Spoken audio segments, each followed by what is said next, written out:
Men like us do gun work because we can. Because we're better at it than most. You're as good as Virgil with a gun? I've never seen anybody as good as Virgil. So here you decide you want to direct and star in your own movie again, and you pick a Western. Yeah, well, the Western kind of picked me in a way. I mean, I started reading this novel that Parker wrote, and I just fell in love with the relationship of these two guys, which probably, the nature of their relationship is, in the present day, it would, the way the sense of trust, the need for somebody watching your back, sense of loyalty is probably, one of the places it would be found would be in the armed forces, or in police work, or maybe athletics, that kind of thing. But, you don't really find that kind of relationship in the corporate world. Right. And here you are working with Ed Harris again. Yeah, I really enjoyed that. But now he's also the boss. Yeah. How did that play out? He's a good boss. He's a fair boss, just like, our characters in the story. I'm basically his assistant or I'm his deputy. But I work for him. He's the boss. What he says goes. But I know that his character respects mine and trusts mine. And I think the reason we've been friends for, going on 15 years is because I stay out of his private business and he stays out of mine. And so there's this mutual respect, and I like that relationship. And I have to say my relationship with Ed, my real relationship with him is somewhat like that. Since I met him, already respecting him as an actor for what he's done in his career, working on History of Violence, I really liked him, and I liked the way he behaved himself and the way he prepared, his work. And, he gives a lot of attention to detail, like I try to. So we hit it off pretty well, and I knew that we'd have a good shorthand, which was important. These characters, most of what they're communicating is between words or without words.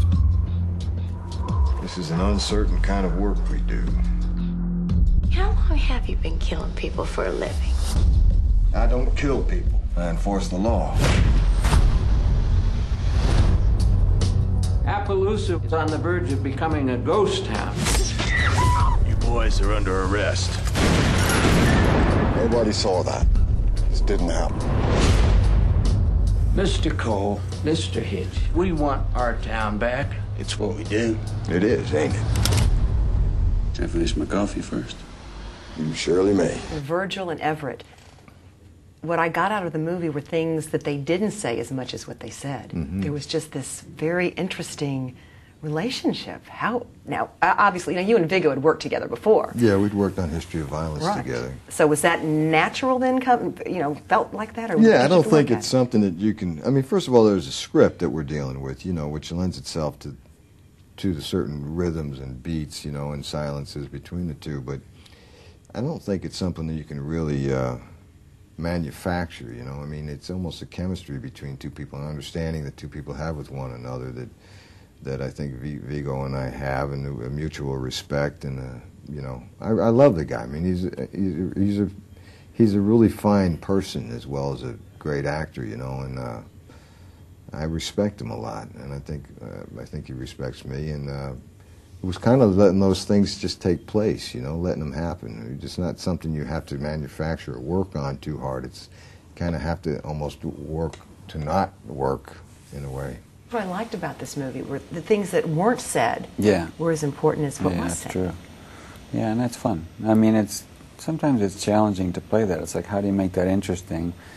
Because if you make it too simple, the risk is that it's going to seem like nothing's happening, and you're going to bore people. But if it's interesting, then you're kind of glued to your seat, and you're kind of reading the character's mind. You're like, oh, I know what he's really thinking, even though he's not saying it to him. Or, in this case, in this story, these two friends and this woman comes between them, Renee Zellweger's character. It's like, I have my doubts about how good she's going to be for him, relationship-wise, and I'm not so sure, but I'm not going to say anything. But the audience probably knows what I think.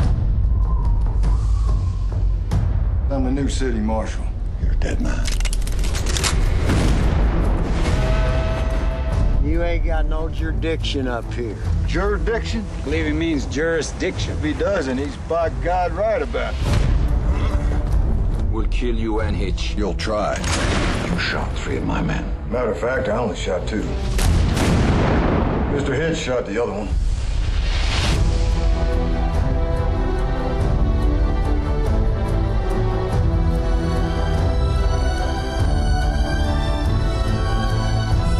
Anything happens to me, I'd appreciate you looking after Allie. You expecting something special? You afraid to die? I ain't afraid. Good, because you go first.